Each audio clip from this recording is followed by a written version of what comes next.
Hi guys, my name is Joan, the career coach. I hope you've been well. Still on the conversation of interviewing.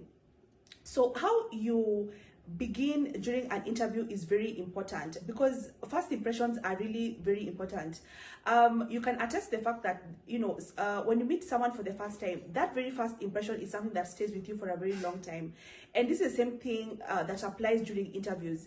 How you start is going to set a tone during the interview. So you want to make sure that you start very strong. You start with a bang. You are very confident when you begin an interview.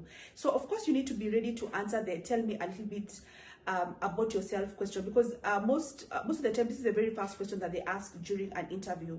So you really need to be bold, you need to be very confident, and you need to be able to articulate yourself very well. But the truth of the matter is sometimes you get so scared. So don't feel shy to say, I'm really feeling nervous. Can you give me a few minutes to get myself together? Or you can even ask for a glass of water.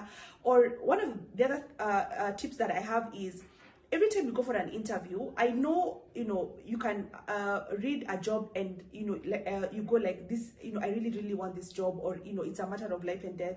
I need to put food on the table. But what you need to tell yourself is, I'll go and do my best. If I get this job, fine. If I don't get it, I will live to fight another day. When you go for an interview with this mindset, already you are going there with confidence, because you know it's not a matter of life and death, and you're not so desperate. Because if you go for an interview and in your heart you keep telling yourself, if I don't pass during this interview, my life is over, then the panel is going to smell your desperation, which is not something that that you want. So just go with an open mindset. Go and have this mind for, I'll do my very best. If I pass, fine, and if I don't pass the interview, well and good, I will live to fight another day. The other thing I want to talk about is the kind of questions that you ask at the very end. This can really help to put you on the map in terms of you trying to get the job offer. I don't know if you've been in an interview and the person who goes before you, they're busy cracking jokes and laughing, and they're in there for like 2 hours. But when you go for the interview, in like 5 minutes, it's a wrap and it's done, and you're wondering like what happened. How is it that this other person was able to create that connection with them, and they're laughing? And most of the time, the person who is in there for longer, most likely they're the ones who end up getting the job offer.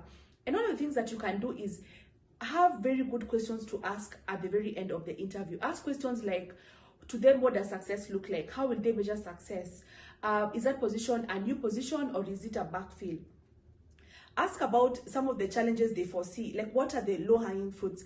For every job, the employer has a pain that they want to cure. So are you the Panadol to their problem? Are you going in to solve a problem and not just getting the job just to collect a paycheck and go home? You need to be able to position yourself as a problem solver.